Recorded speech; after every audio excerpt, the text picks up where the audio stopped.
जो झूठा प्रोपेगेंडा इस वक्त पूरे मीडिया के अंदर हो रहा है।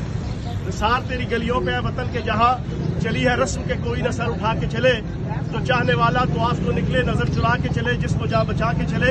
हम तो उसके खिलाफ जनाब अपना माफिल ज़मीर बयान करने आए हैं।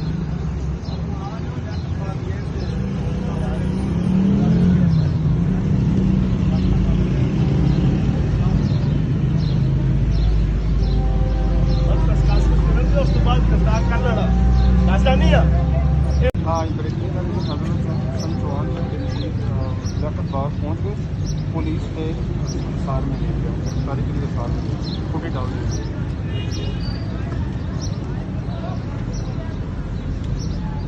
चौहान साहब, गुज़िश्ता रात जो कुछ हुआ है उसके बारे में बताएंगे आप दोबारा?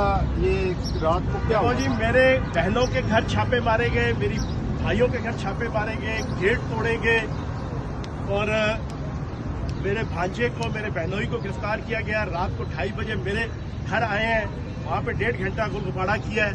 हालांकि मैं ये जमानत करवा चुका हूँ। जमानत कानून के मुताबिक जिंदगी गुजारने के लिए सबसे जरूरी था कि मैं बेल बिफोर अरेस्ट करवाता, क्योंकि हम कानून पसंद पाकिस्तानी हैं, कायद आज़म मोहम्मद अली जिन्ना के पैरोकार हैं। हम कानून को हाथ में लेने के कायल नहीं है। और ये झूठा पर्चा है मेरे ऊपर। सादकाबाद थाने में मैं जियो फेंसिंग करवाएं, CDR निकलवाएं, मैं वहां मौजूद ही नहीं था।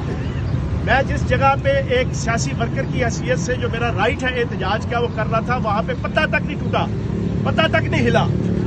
और ये झूठा पर्चे हैं और ये सिर्फ और सिर्फ हमें PTI और इमरान खान से का साथ छोड़ने से मजबूर करने के लिए ये सारे टैक्टिक्स हैं जो हम नहीं छोड़ेंगे।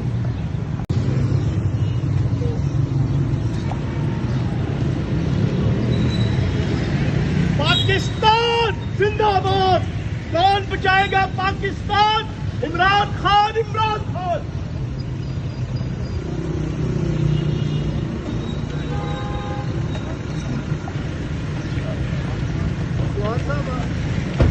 पाकिस्तान जिंदाबाद।